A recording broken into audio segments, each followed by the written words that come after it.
Hello ladies and gentlemen, I'm Joseph Novichkov, Senior Trading Manager with GDM. Today's outlook, we have a lot of important announcements. Firstly, however, we're going to start with the Asian markets. Slightly lost ground on Wednesday as, of course, traders moved their funds on the concerns that the Federal Reserve may hike interest rates very soon. With, of course, Japan's shares turning negative in top-turvy trade, of course, after the Federal Reserve and the Market Committee is scheduled to release its April meeting minutes later on Wednesday. And of course, as we know, many are concerned that minutes could be more hawkish than the statement that followed on April.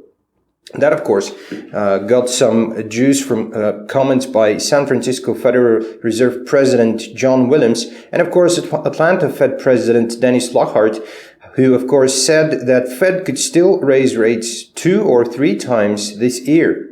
That, of course, pumped up the markets quite well. The benchmark Nikkei 225 index shed about 0.6% after oscillating between positive and negative territories throughout the session, as, of course, traders were likely weighing their good news from better than expected economic growth data.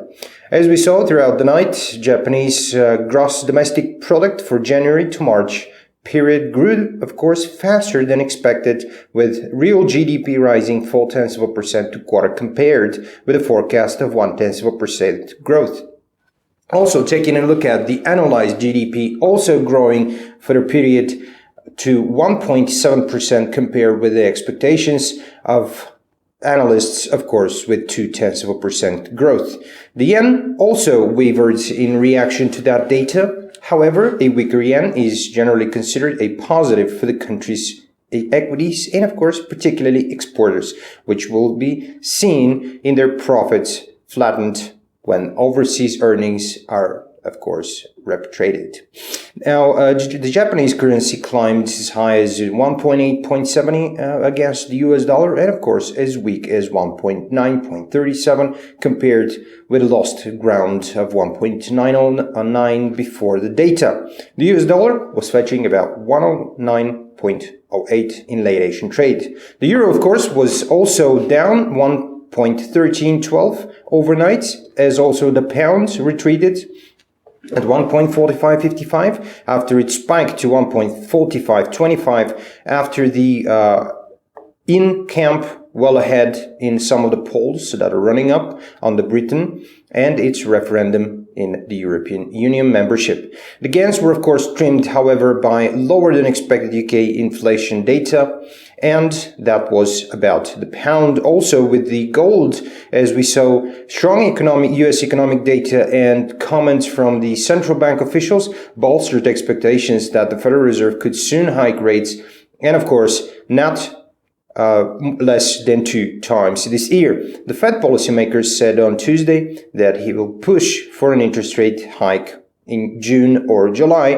and 2 others predict also 3 rate increase this year. Gold, as we know, is highly sensitive to raising interest rates.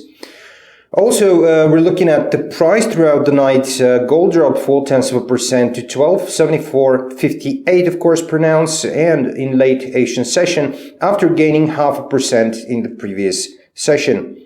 Also looking at oil prices, they were trading near 2016 highs on Wednesday as supply disruption and output cuts continued to tighten the markets.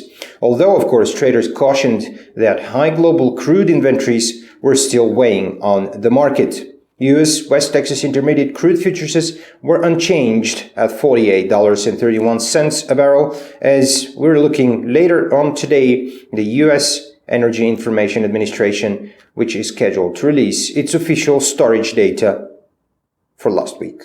That's all for today, the important news. Stay tuned. I'll see you next time. Bye-bye.